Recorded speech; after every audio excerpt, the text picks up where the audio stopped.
Salut les moldus. Am I really that much to handle? Breaking these figures down like a camera. You don't really know you are. J'espère que vous allez tous, toutes et tous bien. Moi ça va. On se retrouve finally, je sais finally, pour le Ace Avis de l'épisode 3 et 4 de RuPaul's Drag Race saison 7. Alors je vous préviens déjà, on va changer, enfin je vais changer un peu mon style de Ace Avis pour cette saison-là. De 1 parce que j'ai pas le temps du tout, j'ai plein de choses entre la Mimi's Drag Race, entre mes gigs de fin d'année, j'ai plein de trucs à gérer. Mais comme j'aime bien finir ce que j'ai commencé, je vais finir les Ace Avis sur cette saison. 2, la saison commence à m'agacer fortement, hein. Donc vraiment la regarder maintenant c'est limite un peu un supplice. J'aurais vraiment dû m'abstenir de commencer les Ace Avis sur cette saison, mais j'ai commencé donc je vais terminer. Et également, je vais faire les Ace Avis toutes les 2 semaines, du coup, pour me laisser du temps. Donc, là, je fais aujourd'hui l'épisode 3 et 4. Je sais que l'épisode 5 est sorti, il faut que je le regarde, mais du coup, je le ferai dans 2 semaines, en même temps que l'épisode 6. Et après, toutes les 2 semaines, vous aurez un Ace Avis de 2 épisodes. Moi, ça va me permettre d'avoir le temps de regarder l'épisode, de faire le montage, la vidéo et tout ce que j'ai à faire. Et ça va me permettre un peu de digérer le calvaire qui est cette saison. No shade. Et également, je vais pas parler des looks sur YouTube. Je referai les étoiles comme je faisais avant sur TikTok pour me faire gagner du temps de montage. Donc voilà, on passe donc maintenant au What's the Tea. What's the tea? Le What's the Tea est un What's the Tea d'une manière générale, mais vraiment le feeling que j'avais au tout début sur la saison s'avère réel. Ça veut dire qu'hormis quelques girls, la saison me give pas grand chose. Je suis là, je regarde, je rigole un peu, mais enfin, il manque vraiment un truc et j'accroche vraiment pas spécialement au cast de cette année. Et ça va pas aller en s'arrangeant vu les girls qui sont éliminées. Si maxi de filles. Le maxi défi de l'épisode 3 était un girls group. Et je vais pas me mentir, c'est vrai que j'ai bien aimé ce girls group là, enfin cet épisode girls group là. Comme RuPaul l'a dit, c'était réellement très serré. Réellement, il n'y avait pas une équipe qui était vraiment au-dessus de l'autre. Il n'y avait pas quelqu'un qui était vraiment en mode flop de ouf. Donc, je comprends qu'ils ont dû faire du net picking. Donc, ils ont dû faire par les détails, vous voyez, enfin, vraiment split les cheveux, bien regarder tout ça. Mais la manière dont ça a été fait, je suis en mode, je comprends pas. Parce que cette année, vraiment, on voit que les looks comptent énormément dans la balance, puisque certaines girls comme Nayang Bella se sont littéralement retrouvées dans le bottom juste à cause du look, alors qu'elles avaient slay le challenge. Donc normalement c'est censé la sauver. Et inverse, genre certaines personnes se sont un peu moins débrouillées pendant le Maxi Challenge, mais ont été un peu rattrapées par la tenue. Et ça dépend les girls et ça dépend les semaines, parce qu'une semaine, bah toi t'es sauvé parce que t'as tenu, même si le maxi défi tu l'as pas trop sauvé, enfin tu l'as pas trop slay. Et inversement, genre toi t'es sauvé parce que le maxi défi, même si ta tenue elle est horrible. Enfin, et c'est vraiment ça me donne vraiment un goût de aux feelings. Bon toi, ouais vas-y, toi t'es sauvé, vas-y. Toi ma belle, non t'as slay mais ton outfit c'est pas bon donc bottom. Alors que toi ton outfit il est pas bon, mais vas-y c'est pas grave, vas-y passe. J'ai un peu ce goût-là, enfin ce feeling-là en bouche et c'est flemme. Et en vrai, c'était vraiment réellement serré. Donc je pourrais pas faire de classement, même si, enfin, je sais pas pourquoi Tyrese n'a pas été dans le top. Bon, à cause de sa tenue visiblement, mais pour moi, elle avait assez slay pour pouvoir se permettre au moins d'être dans le top. Au moins d'être dans le top. La victoire, bon, voilà, on ne va pas jusqu'à là, mais au moins le top. Et le bottom, par contre, je suis pas du tout d'accord. Bon, Viola parce que la tenue, mais pour moi, c'est assez. Enfin, c'est ça en fait. Là, c'était vraiment cette semaine, c'était à part Chai. D'ailleurs, ça, enfin, vraiment, ça, c'est un bullshit total. Puisque du coup, Chai est dans le bottom. Parce que, alors, tu t'es très bien débrouillé dans le challenge, mais quand c'était pas toi, t'étais un peu from the back, tu t'étais un peu transparente. C'est vrai. C'est vrai. C'est vrai. Donc je me dis éventuellement, enfin, sur ça je suis d'accord. Mais sa tenue était juste magnifique, donc ça aurait dû au moins la sauver. Nayang Bella a slay la partie girls group, mais le runway, et Viola s'est bien débrouillée durant la partie girls group, et le runway beaucoup trop costumé, je peux comprendre. mais en fait c'est vraiment le fait que ce soit vraiment à géométrie variable où je suis en mode en fait je sais même pas si je suis d'accord avec ce que dit le jury ou pas, tellement que c'était serré, tellement que les choix ont été un peu questionable de ouf. The lip sync. Mais bon, finalement c'est Nayang Bella et Viola qui lip sync. Dans le choix du public, dans le choix du jury, d'avoir mis ces trois-là dans le bottom, c'est les deux où je suis le plus d'accord, puisque pour moi la tenue de Chai était vraiment trop bien, trop wow pour pouvoir lip sync. Même si Nayang Bella a slay le challenge girls group, voilà, RuPaul et ses choix. Cette saison, on comprend plus, on comprend pas. Le lip sync, quant à lui, était un lip sync intéressant. On voyait que les girls étaient là pour se battre. On voyait que les girls étaient là, elles donnaient l'énergie. Elles étaient là un peu en mode on fait un peu de roue, on saute par ici, un petit grand écart, un petit machin, mais voilà. The elimination. Viola se fait éliminer. Donc ce que je m'attendais, puisque pour moi, Nayang Bella a vraiment gagné le lip sync.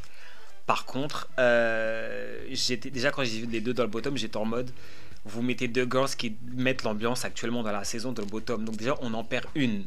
Donc déjà, à partir de là, c'est pas c'est pas l'idéal, genre. Donc à partir de là, c'est clairement pas l'idéal. Mais bon, Viola se fait éliminer. Je suis dégoûté, puisque comme vous savez, j'étais team Viola. It's okay. Je m'attends à ce qu'on la revoie plus tard. J'espère, puisque littéralement, c'est vraiment une girls où j'ai vraiment un goût de comment on appelle ça, de pas assez dans la bouche. En mode, ça se voit, on sait qu'elle sait faire des choses, mais elle n'a pas eu le temps de nous les montrer. Et je suis un peu en mode, je reste sur ma faim, vous voyez. Mais bon, clairement, oui, Nayang Bella devait stay cette semaine-là, c'est clair et net. On passe ensuite à l'épisode 4. The maxi défi. Nous passons maintenant au maxi défi de l'épisode 4. Le maxi défi de l'épisode 4, c'était un comédie show, j'allais dire. Un challenge comédie. Voilà, ça fait tellement longtemps qu'on n'a plus l'habitude de voir d'acting comédie. Merci Drag Race France que j'en oublie le mot carrément. C'était en groupe, c'était marrant. C'était marrant. Ça va, j'ai pas éclaté de rire non plus, mais il y avait des moments vraiment où j'ai soufflé du nez un peu fort, donc ça va. Les girls se sont bien débrouillés aussi, pareil, d'une manière générale. Oui, il y en a qui se sont un peu moins bien débrouillés, mais c'était pas catastrophique. C'était pas comme dans la saison 7 de RuPaul's Drag Race. Pas 7, la saison... C'était laquelle saison? Non, la saison... Avec... la saison 6... Non, 7. Oui, c'est la saison 7, avec Jasmine Manster et tout ça, là, même au début. Enfin, c'était horrible. Enfin, vraiment, regardez ce moment-là, c'est vraiment... Je pense que c'est le pire acting challenge de l'histoire. Après, le montage en a joué aussi. Ils ont fait exprès de rajouter des scènes qui étaient mauvaises pour accentuer le fait que c'était nul. Mais clairement, c'était horrible. C'était Shakespeare, je sais plus. Enfin, YouTube, Google est votre ami pour ça. Du coup, le jury a décidé pour cette semaine-là de mettre dans le bottom, encore une fois, Shaichi Grande, Nayang Bella et Selects Addiction. Et vraiment, en fait, la production, je demande, si vraiment votre but c'est d'avoir la saison la plus ramollie possible, vous êtes sur la bonne voie. Parce que déjà, bon, Passy éliminé, logique. Viola éliminé, ok, mais c'est l'une des seules qui mettait l'ambiance. Littéralement, sans Viola, les 2 premiers épisodes, boring. Vu qu'on voyait que elle, period, no shade. Là, vous nous mettez Nayang Bella et Silexa dans le bottom. Donc Nayang Bella qui est la narratrice de la saison depuis le début. Selects Addiction qui est l'une des seules qui a un peu de shade, qui a vraiment le potentiel pour vraiment un peu bring back the drama, nous give good TV dans le bottom. Et Shaichi que vous montrez pas. Alors encore une fois, je sais pas si vous ne la montrez pas, ouais, parce que elle dit rien, ou c'est parce que vous voulez absolument l'effacer du programme. I don't know. Mais vraiment, j'étais en mode ouais. En fait, vraiment, Shaichi, heureusement qu'elle slay niveau runway, et je pense que la production, elle n'avait pas prévu ça. La production n'avait pas prévu qu'elle slay niveau runway, donc ils se sentent obligés un peu de la sauver pour l'instant, mais ça va pas durer. Je le sais déjà. je sais déjà ce qui se passe un peu dans l'épisode 5. J'ai entreaperçu quelque chose, je sais pas le pourquoi du truc, si c'est mérité ou pas. On verra ça dans 2 semaines. En tout cas pour cette semaine-là, donc l'épisode 4, je suis en mode, bon voilà, hein, c'est parti. Là encore une fois, c'est vraiment l'inverse de la... C'est vraiment l'inverse de la semaine d'avant chez certaines girls. C'est-à-dire qu'une semaine, t'es sauvé parce que t'as tenu, alors que le maxi défi t'es pas spécialement bon. L'autre semaine, c'est l'inverse. Enfin, vraiment, je comprends plus rien et... RuPaul, j'en peux... Enfin, I'm over it. Mais du coup, les jurys décident, c'est la même chose, c'est pas grave, décident de mettre Select Addiction et Nayoung Bella dans le bottom 2. Donc nous allons perdre une Good TV once again. Donc déjà qu'il n'y en a pas beaucoup, vous décidez de les éliminer. Je sens que l'épisode 6 et l'épisode 7, l'épisode après, vont être très intéressants.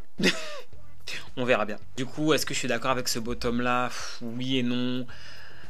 Je sais même plus. Comme je dis, mon cerveau comprend plus. Je cherche même plus à comprendre. Vraiment, faites vos choix. Je regarde et je me plains parce qu'à ce niveau-là, on est à l'épisode 4 déjà, on se plaint. À l'épisode 2 déjà, on se plaignait. Donc, over it. Saoulé. Saoulé. The lip sync. D'autant plus que le lip sync, c'est clairement Nayoung Bella qui a gagné le lip sync. Même si elle a perdu ses chaussures, Nayoung Bella a clairement gagné le lip sync. The elimination. Mais quoi qu'il arrivait, je savais que Nayoung Bella allait pas stay. Tu t'es retrouvé dans le bottom. Genre, c'était ta 3e fois que tu lip syncais au bout de l'épisode 4. Contre Celexa, qui a été que safe, c'est vrai, mais qui a quand même pas mal impacté en termes de look, ce que Nayoung Bella n'a pas trop fait. Donc je m'attendais clairement à ce que Nayoung Bella se fasse éliminer quoi qu'il arrive. Meilleure exit line, la meilleure réaction de l'élimination, vraiment le KK, bye. J'étais en mode go bitch. Genre elle était vraiment en mode DOC, genre ok. DOC, genre je me barre, genre ok. Et ça exit line et tout aussi très très bien. Maintenant, du coup, qu'on a perdu Viola et qu'on a perdu Nayoung Bella, les deux girls qui mettaient un peu l'ambiance en termes de télévisualisation. Voilà. Je sais pas qu'est-ce qu'on va nous servir. On va nous servir peut-être le couple Tyrese et Catherine's Feelings. Vraiment, cette information-là, je suis toujours en mode qu'est-ce que vous voulez que je fasse avec? Vraiment, le couple le moins impactant de l'histoire des couples de l'univers de Drag Race. Je m'en tape le coquillard d'une puissance de genre, déjà, Catherine, déjà me tape sur le système. Mais Tyrese, j'aime beaucoup. I love you, girl. But Catherine Feelings et toi, ton couple, je m'en fous, mais genre royal. Genre vraiment royal. Et voilà, c'est donc la fin de ce Ace Avis sur l'épisode 3 et sur l'épisode 4. Vous avez vu que l'épisode est beaucoup plus court, évidemment parce que sans les parties looks, ça enlève beaucoup de temps de vidéo. Et j'ai envie de dire, bon là les épisodes datent un petit peu, donc j'ai pas envie de faire un épisode de 1 million d'AD sur des épisodes qui datent déjà de 2 semaines et demie, 3 semaines. Donc c'est pour ça. Également, comme je l'ai dit, moi j'ai plus trop le temps de faire beaucoup de montage en ce moment et tout, donc ça m'aide aussi. Et également supporter UK, vraiment, moi je vais en parler, mieux je vais me porter. Mais en tout cas, suivez-moi sur TikTok, Azealy Sheffield, le lien en bio. Également, suivez-moi sur mes autres réseaux sociaux, Instagram et TikTok du coup, où du coup je vais parler des différents looks, où je ferai les étoiles sur TikTok. Du coup, je posterai un TikTok où je ferai les looks juste après la vidéo. Donc de toute façon, là je filme la vidéo le jour où vous la voyez. On est dimanche. Voilà, j'ai fait en sorte que le montage soit chap. Donc voilà. Moi je vous dis à la prochaine. Je vous fais des bisous et je vous dis tchuss.